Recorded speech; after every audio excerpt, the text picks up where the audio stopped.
Hello everyone, Jiff Game here, what is going on? And today I'm going to be doing a life story from something that happened earlier this year. And real quick, I just want to say that this is pretty much the worst thing I've done, probably within my entire, life.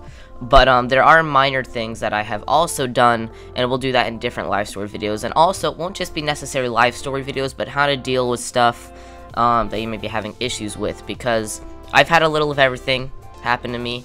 And so this is why I kind of wanted to do it. Take a break from the gaming side, sit back and relax, and just enjoy the story. So about 2 weeks before January 26th, my friend offered me a Taser. And I don't really know why I said yes, but I took it probably because I was just intrigued on owning one then. So I had it hid in my room for quite some time.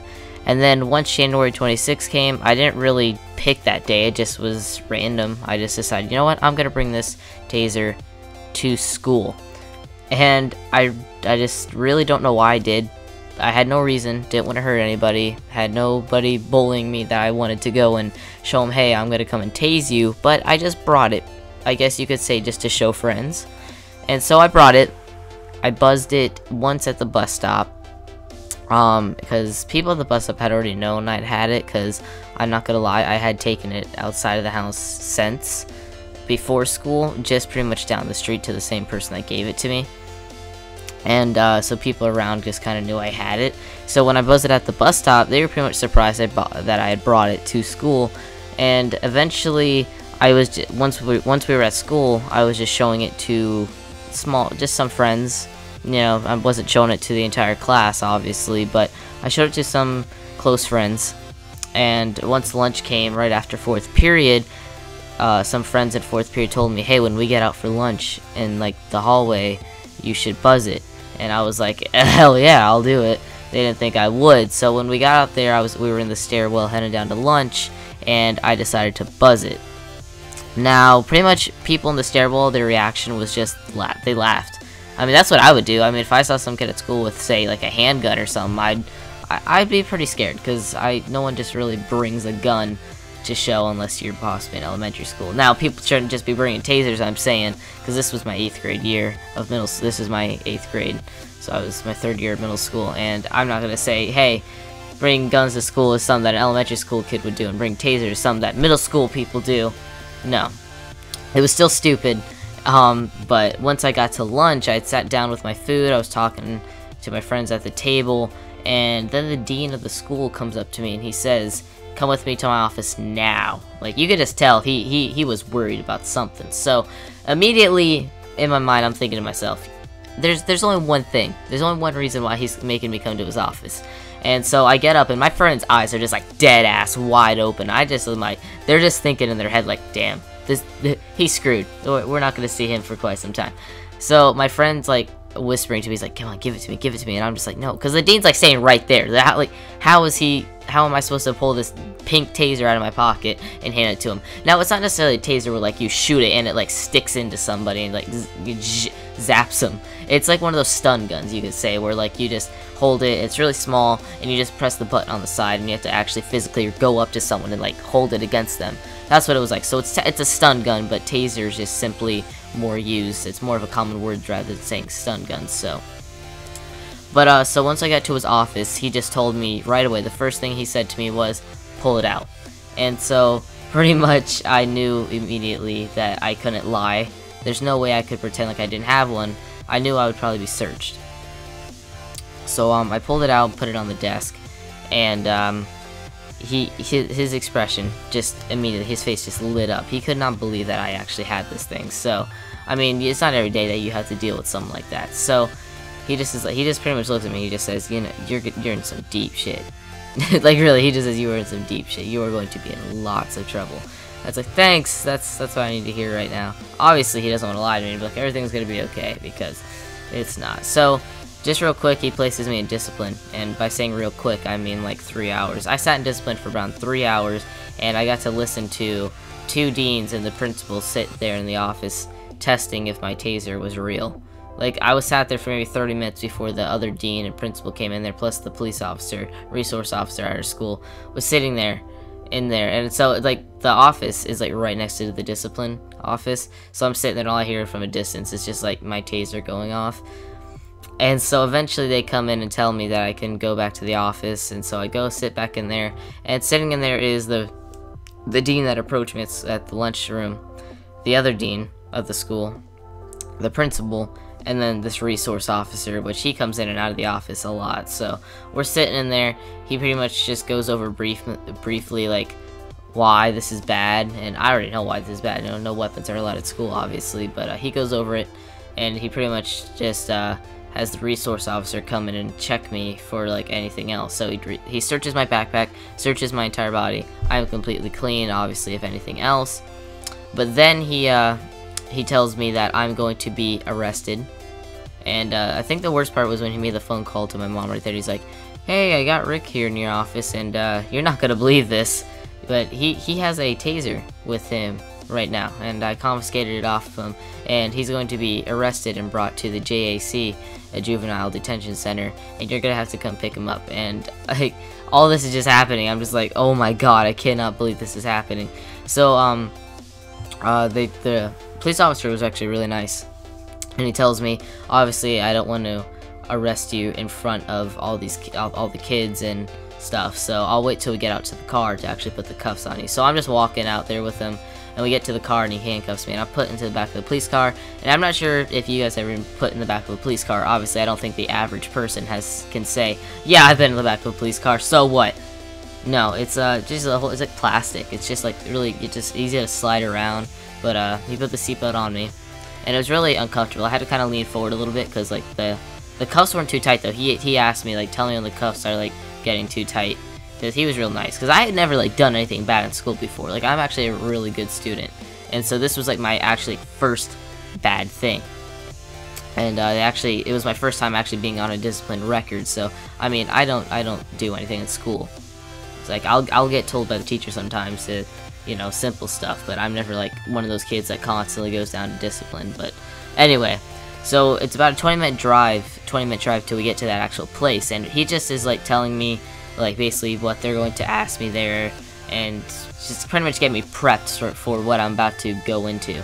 So eventually we get there, and it's like this small brick building, but all around it is just like barbed wire. I mean, it's not like an actual juvenile center. Like, they have cells and stuff in there, but it's not like they actually will hold you there for, you know, too long.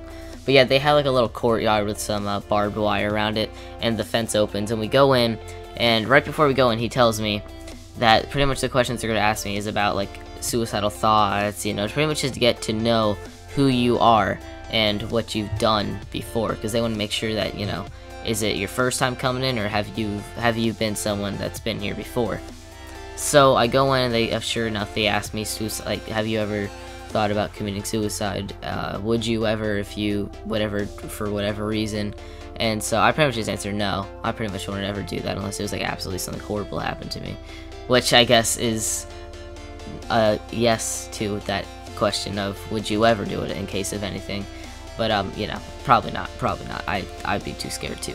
Anyway, I go in there, and they take off my backpack. Well, my backpack had been long gone. Like, the police officer had it in his hands, and he handed it to some more officers inside the building, and they just put it inside like this cubby hole and shut it and locked it.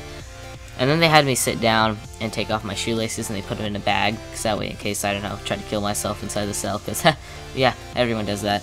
But pretty much just in case you can't harm anybody else inside there. So once they do that, they take my height, you know, they take a mug shot. They then the one cop in there just pretty much says, "You're being expelled, and you know that, right? There's no way that they're gonna let you back in there." And I'm just like, "Oh, really?" He's like, yeah, there's no way. You really fucked up." And so I'm just like, "Oh, okay." I mean, I never cried throughout this whole thing, and I'm not just saying that. I really didn't. I was mostly pissed. I mean, I say that to a lot of people. Everyone always asks me, "Did you cry?" And I just say, no, I was just pissed. I really was, because what I had done was so stupid. I couldn't believe that it was actually happening. So then they placed me in a cell with some other guy in there, and he had already been there before, because when he came in, he's like, "Man, this takes forever." And he asked me if I could like scoot over and stuff. So it was a really small room. It was like, we went in through like the door, and then the cell was like, I don't even know how big it was, but it was small. Like, you could hardly move around. It was like 2 little benches in there, and that was it. You could probably fit maybe 3 people in there at the most, and even 3 people's crowded. 2 people in there, it was hard enough. So yeah, it's a really small cell. And eventually they let me out and sit like in this like little room with a TV, and the news was on. And you know, sometimes when like the news is on and it goes over, they repeat the same news broadcast again. Well, I had to watch the same news broadcast 3 times. So I sat down the first time, watched it, second time it came back on, watched it a third time, and eventually I think it was getting on to about 7 o'clock maybe when my parents came and picked me up. And obviously I was in some deep trouble, but I'm gonna pretty much skip all that stuff. I just wasn't allowed to use phone, computer, anything at all, except for TV. And I'll get into that. I'll briefly go over that in just a second. But about like what happened to me at home. But I was put into the program called the PAY program, which is basically where if it's your first time being arrested and you have to go through this like sort of court program, that you do the thing called the PAY program. Basically what that does is it's like a series of classes that you have to attend along with other juveniles. So I had to do 3 nights of teen court. I honestly and like some males class, which is like just a whole bunch of juvenile males, and that actually wasn't bad. That was actually fun, not gonna lie. The whole PAY program actually was fun. You got to be the jury inside the room and like determine the fate of someone. It was actually kind of cool, and a lot of the people there you could tell were gonna be future criminals, and then some of the people there were actually cool, and you could tell just made a mistake, such as I did. So that was kind of cool. And some other kid in there also did YouTube. I never asked him, like, because we were always, like, next to each other, so it'd be kind of awkward just, like, because he told everyone, like, you do YouTube. He's like, I do YouTube, and I told him, I was like, I do YouTube too, because we had to share, like, a whole bunch about ourselves. And that's something I hate, especially, like, in the first couple weeks of, like, a school year or something like that, and you have to just spend, like, the first week in every class going over, like, just basically showing who you are, and, like, what do you like to do, and stuff like that. And it's so annoying because you have to do it in so many classes, and some of the stuff I just don't like sharing. I don't like to be that kid that's like, I do YouTube, because that's just something I find interesting, and some people just think it's stupid. So anyway, moving on.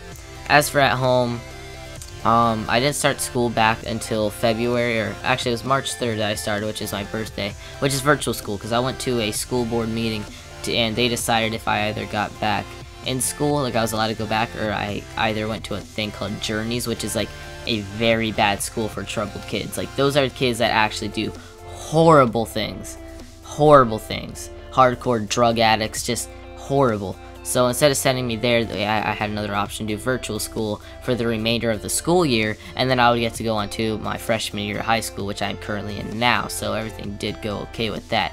Also had to do 40 hours of community service, which actually was one of the best things I've probably ever done in my life. All this actually did teach me an awesome lesson, and I'm really glad that the stuff I ended up having to go through wasn't as bad as I was like intending it would be.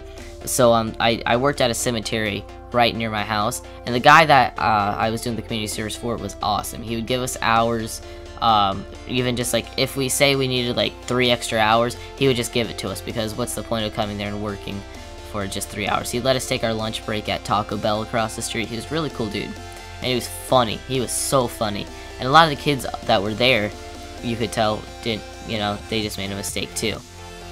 But so yeah, let's see, going on from there, once I completed the PAY program, I got my thing expunged, so it's not on my record. And that's pretty much about it. I finished virtual school completely fine. Everything went fine. But it's just that simple thing I did. There's no reason to bring a Tazer to school, and I did it. And you see what it got me? It got me through a 3-month program. I forgot to mention that. The PAY program was 3 months long. So I had classes for 3 months. It was, I mean, at times it was boring, and you know, you're kind of nervous because sometimes you actually have to like speak to the judge in there and stuff like that. So it was somewhat nerve-wracking, but in all, I think the experience was something that I can learn from, and I'm glad about that. Anyway, more stories will come in the future. I've done a lot of stupid stuff, such as skipping school, breaking into a house because of skipping school, and then also not just life stories, but how to get through stuff, such as like some depression, stuff like that. So anyway, thank you all so much for watching. Hope you all enjoyed the story. Make sure you click that like button if you found it interesting and you look forward to future stories. And, as always, I will see you all later.